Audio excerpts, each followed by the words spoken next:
77వ గణతంత్ర దినోత్సవం శుభాకాంక్షలు. ఈ గణతంత్ర దినోత్సవం 1950 జనవరి 20వ తారీఖున అమల్లోకి వచ్చింది. అందుకే మన దేశవ్యాప్తంగా ఈ రిపబ్లిక్ డే జరుపుకుంటాం. రిపబ్లిక్ డే అనేది ఎగురుతూ వచ్చిన చిలకలాంటి కాదు, అనుభవిస్తున్నాం. ముఖ్యంగా అందరికీ సమాన విద్య, సమాన హక్కు, స్వాతంత్రం ఇవన్నీ కలిగి ఉన్నామంటే, భద్రంగా ఉన్నామంటే ముగ్గురు.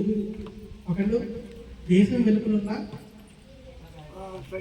సైనికులు, దేశంలో మనం తింటున్న ప్రతి తిండి మనకు అందే వరకు చేసే రైతులు, మనం ఆరోగ్యంగా ఉండడానికి చేసే వైద్యులు. ఈ ముగ్గురు మన దేశానికి ఎంత అవసరం. అలాగే మీలో పిల్లలు చాలామంది ఉన్నారు, మీరు బాగా చదువుకొని ఈ ముగ్గురులో ఏదో ఒకటి ఈ దేశానికి మీ సేవలు అందించాలని నేను మనస్ఫూర్తిగా కోరుకుంటున్నాను.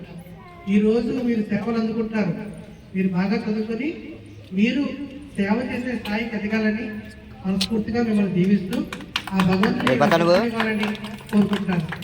అందరికన్నా ముఖ్యంగా చిట్టుబాబు చాలా గొప్ప వ్యక్తి. ఎందుకంటే తను చూపు లేకపోయినా తనతో కేవలం తన కోసం చూడకుండా తనతో పాటు ఇంతమందిని ఈ ఆశ్రమాన్ని చక్కగా నడిపిస్తున్నాను. నేను గత 4 సంవత్సరాలు బట్టి ఈ సేవ మీకు చేయగలుగుతున్నానంటే ఇది నాకు ఒక్కదనం కాదు, కేవలం నన్ను నమ్మిన నా స్నేహితులు వాళ్ళిచ్చిన ప్రోత్సాహం, వాళ్ళ ద్వారా మాత్రమే నేను ఈ సేవ చేస్తున్నాను. వాళ్ళు చేసే నామకార్యంలో నేను చేసే కేవలం వృత్తా సాయం మాత్రమే.